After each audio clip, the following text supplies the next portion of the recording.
শুভ সকাল সবাইকে। কেমন আছেন সবাই? আশা করি সবাই খুব ভালো আছেন। দেখতেই পাচ্ছেন আজকের সকালটা ঘন কুয়াশায় ঢাকা চারিদিক। ঘন মানে খুবই ঘন কুয়াশায়, সামনের জিনিস দেখা যাচ্ছে না অতটা। বেলা হলে ঠিক ধীরে ধীরে হয়তো কাটবে কুয়াশাটা, ধীরে ধীরে সূর্য মামার দেখা মিলবে হয়তো। কিন্তু আপনারা একটা জিনিস লক্ষ্য করেছেন কি, প্রকৃতি সে তার নিয়মেই চলে, সে কারো কথাতে চলে না, সে তার নিজের নিয়মে নিজের মতো করে চলে। এই যে দেখেছিলাম প্রতিটি আম গাছে মুকুল, খুব খুব পরিমাণে মুকুল হয়েছিল। সবাই ভেবেছিল প্রচুর আম হবে এবছর, প্রচুর আম হবে, কিন্তু না, এই যে কুয়াশার জন্য মুকুল নষ্ট হয়ে যায়। প্রকৃতি ঠিক জানে যে কতটা পরিমাণ দরকার, কতটা পরিমাণ দরকার না, তো সে তার ঠিক হিসেব মতোই চলে।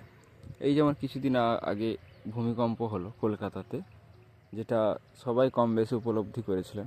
এটাও কিন্তু সব প্রকৃতি তার নিজের নিয়ম মতোই চলছে। যতই আমরা বেনিয়ম করি, মানুষ আমরা বেনিয়ম করেই চলেছি প্রকৃতির সাথে, কিন্তু প্রকৃতি ঠিক তার ভারসাম্যটা নিজে বজায় করে নিতে পারে। কিন্তু তার সাথে আমাদেরও সচেতনতা অবলম্বন অবশ্যই করতে হবে, যে প্রকৃতি শুধু সে তার দায় সে তার নিজে বহন করবে কেন, আমাদেরও দায়বদ্ধতা থাকে কিছু প্রকৃতির জন্য।